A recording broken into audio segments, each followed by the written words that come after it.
So for part 2 of the day 6 lecture, it's now converting scientific notation back to standard notation. So your scientific notation is the one we were just working on, where it's the number and it has some exponent. Standard notation is where it's written just in our normal form, no exponent. So to convert your scientific notation to standard notation, also known as decimal notation, what we would do is you first move your decimal point to as many places as the exponent is. But keep in mind, if the exponent's positive, your number is larger. If it's negative, your number becomes smaller. Negative is the same as dividing by the tens. Positive is multiplying by the tens. So for example, if you have 6.35 times 10 to the 6th, we're going to move it to make it bigger. So we're going to take our 6.35 and we're going to move the decimal 6 places. 1, 2, 3, 4, 5, 6. 1, 2, 3, 4, 5, 6. So our number becomes 6,350,000. So a lot easier to have it in scientific notation. For this one, it's positive, so we're going to move the decimal to make the number bigger. 3 places. So we're going to go 1, 2, 3. And then it's okay to have more numbers here after the decimal. We've just moved it the number that it said. So this one was move 3 larger.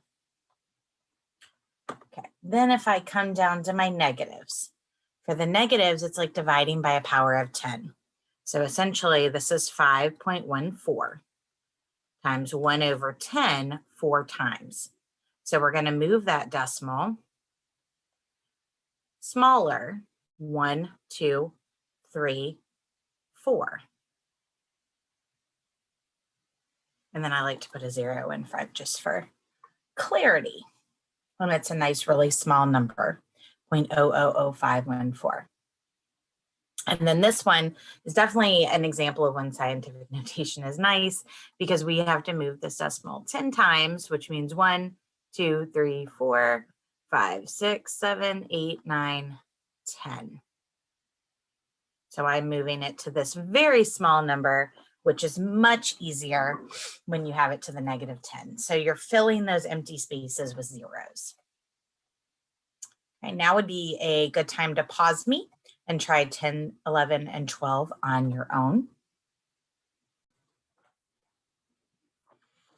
Okay, so our 3.2 is going to add 1, 2, 3, 4 zeros. So it's going to be 32,000. This one's going to make it smaller. So 1, 2, 3, 4. 1, 2, 3, 4. And then this one's going to move it 1, 2, 3, 4, 5, 6. And I fill in all the remaining values with zeros. And I like to double check 1, 2, 3, 4, 5, 6. So 1.92 million. Okay, and then the last little bit is you want to make sure you know how to order these from smallest to biggest. So when I'm ordering exponents, just like a standard number line, your negative numbers, and then I like to just put a couple in, 4, 5, 6. So the smaller negatives are smaller, obviously, and then it goes up. So I like to have this kind of as a comparison, because noting that negative 4 is smaller than negative 3, whereas 3 is smaller than 4. So just keep, an eye out on negatives. So first what I do is I go in order of just the exponents. So the negative 5, it doesn't matter what the rest of the number is. That's going to be my absolute smallest. Then I'm going to go to the negative 4. And so what I'm doing is ordering the exponents first. So 10 to the negative 5, 10 to the negative 4. And then it looks like I go 10 squared, 10 cubed twice, and then 10 to the 6th. So that's my order with exponents. The only time the exponents are the same is now when you look at the numbers. So the 1.7 is smaller than the 9.8. And if you need to, you could always write those back out. So I'm going to do the 2 next, which was 5.7 times 10 to the 2. Then I'm going to do the 1.7 times 10 cubed. Then 9.8 times 10 cubed. And then the final one, which is 1.5 times 10 to the 6th. So you look at the exponents first.